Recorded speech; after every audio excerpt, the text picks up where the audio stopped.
kembali lagi dengan channel Asikin-Asikin Aja, yang dimana channel ini berisikan tentang pengalaman-pengalaman mahasiswa Alfi, khususnya pada bulan Ramadan kali ini. Nah, untuk hari keempat dalam puasa atau episode keempat dari channel kami, kali ini kita akan mendatangkan narasumber yang sangat menarik, yang dimana narasumber ini pasti orangnya asik lah ya, untuk diajak berbincang-bincang di kali ini.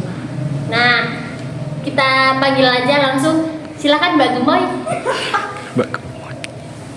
Ya, sehat Mbak. Ya. Langsung aja perkenalkan diri dulu Mbak. Perkenalkan, nama saya Iva, asal saya dari Semarang. Di sini saya ingin menceritakan sedikit perjalanan saya masuk ke UIN Sager. Nah, untuk pilihan masuk UIN Salatiga itu pilihan Mbak Iva sendiri atau dari orang tua? Kalau masuk pilihan di UIN Sager itu jujur aku nggak tahu ya UIN Sager itu di mana, kan nggak terlalu terkenal gitu. Tapi kan deket Mbak dari Semarang ke Salatiga. Ya deket, cuma kan kalau dari orang tua kan waktu itu nggak ngizinin, karena mungkin kan mikirnya cewek terus kuliah jauh kan takutnya kenapa-napa, bukan ya. Pinginnya orang tua itu kuliah di Semarang aja, yang deket-deket kayak di Wali Songo, di UNES, di Undi, terus yang paling deket kan Unisula. Nah itu. Kenapa Mbak Iva kok bisa milih prodi arti itu gimana sih? Dulu awalnya tuh aku nggak tahu ya prodi arti itu apa, terus nggak tahu filsafat itu apa. Waktu daftar di SPAN PTKIN kan, pilihan pertama itu daftar di psikolog, terus pilihan kedua di PAI, pilihan ketiga di AFI. Nah, waktu pilih AFI itu aku bacanya tuh cuma akidah Islam, nggak ada filsafatnya. Terus kok keterima, waktu keterima di SPAN itu kok akidah filsafat Islam. Jadi kan kayak bingung, ini bener nggak sih jurusannya ini? Kan waktu daftar kan nggak ada filsafatnya. Terus ya gitu lah.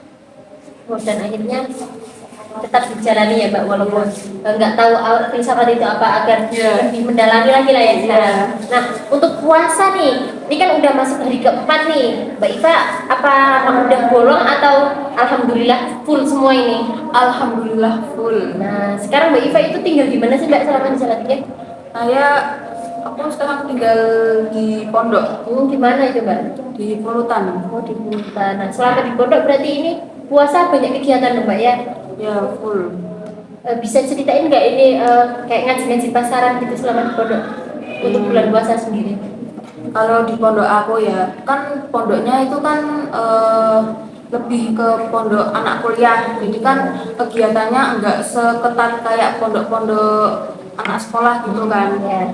Nah, jadi kalau habis subuh itu ngaji kitab sama Mbah Yai. Terus habis ngaji itu tadarus. Terus setelah itu masuk jam kuliah kan. Terus ya bebas mau kuliah mau kemana gitu, bebas. Terus pokoknya sampai maghrib, batas keluar pondok itu sampai maghrib. Terus habis maghrib itu ngaji lagi, kalau puasa enggak ngaji, nunggu sholat isya, terus sholat tarawih, terus ngaji kitab lagi sama Guse, terus habis itu tadarus lagi sampai malam. Sampai Berarti jam 10-an. banyak hal-hal positif yang dilakukan ya Mbak selama di pondok ini ya. Untuk pesan dan kesan Mbak Iva selama di Salatiga itu apa sih? Pandai. You didn't have to cut me off like that. I can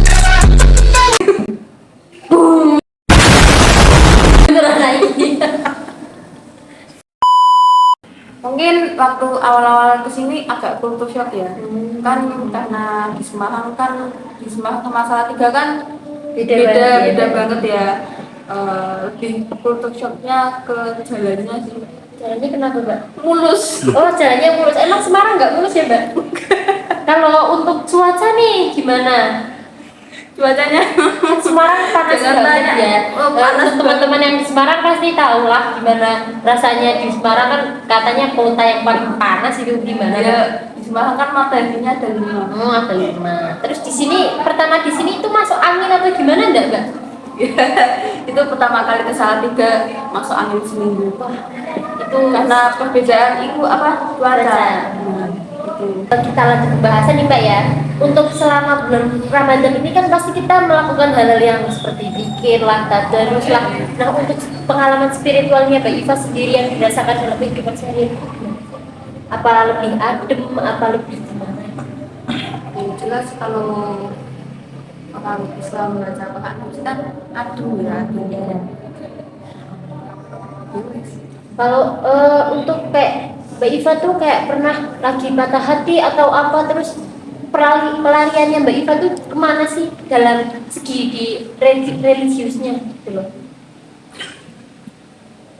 Apa dari dengan membaca Al-Quran lah, atau sering berzikir, sholat malam gitu mungkin ada nggak? Saya itu kalau tiap malam sholat malam ya. Alhamdulillah. Ya. Itu sholat malamnya sholat isya atau tahajud atau sholat apa itu Mbak? Isya. Oh, sholat isya itu kan sudah kewajiban loh Mbak. Kayak sunah-sunahnya gitu loh. Siapa tahu teman-teman bisa termotivasi, ternyata Mbak Iva tuh oh orangnya seperti ini, seperti ini. Ini apa ya? Kalau ini kan kalau puasa Jadi sebelum sahur pasti tahajudan dulu ya Mbak ya.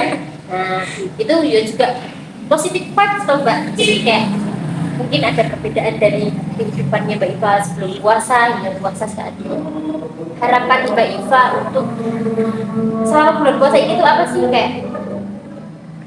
ya semoga teman saya di bulan puasa ini saya bisa bertemu Ramadan di tahun depan, di tahun depan. Semoga saya lebih istiqomah lah dalam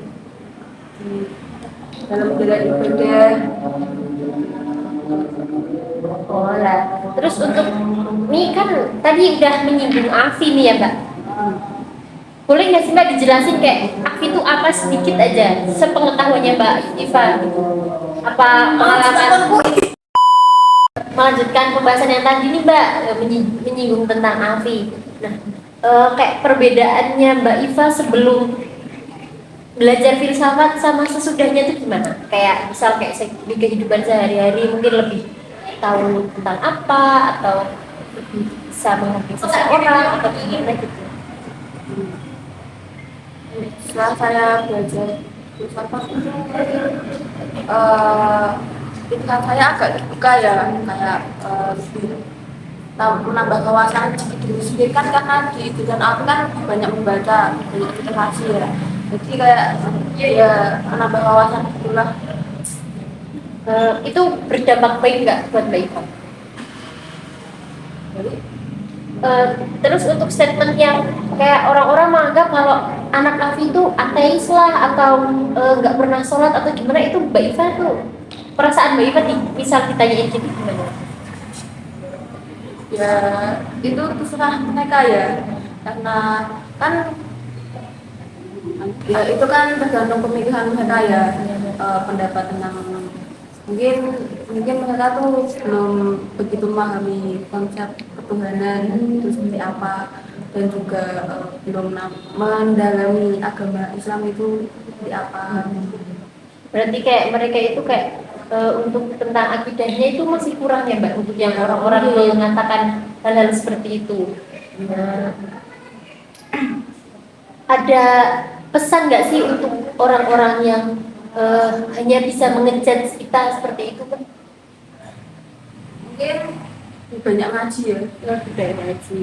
Jadi akhir kita pikirannya terbuka, Iya. hatinya terbuka ya Mbak. Iya. Jadi kayak nggak gampang mengejudge orang, wah orang ini seperti ini, wah orang ini seperti ini, gitu ya Mbak. Iya. Nah, gitu teman-teman, mungkin cukup sekian dari cerita Mbak Iva di episode kali ini. Semoga kita dapat bertemu kembali ya Mbak di episode-episode selanjutnya. Saya Najwa Sonarazi, Iva. terima kasih, cukup sekian. Assalamualaikum warahmatullahi wabarakatuh.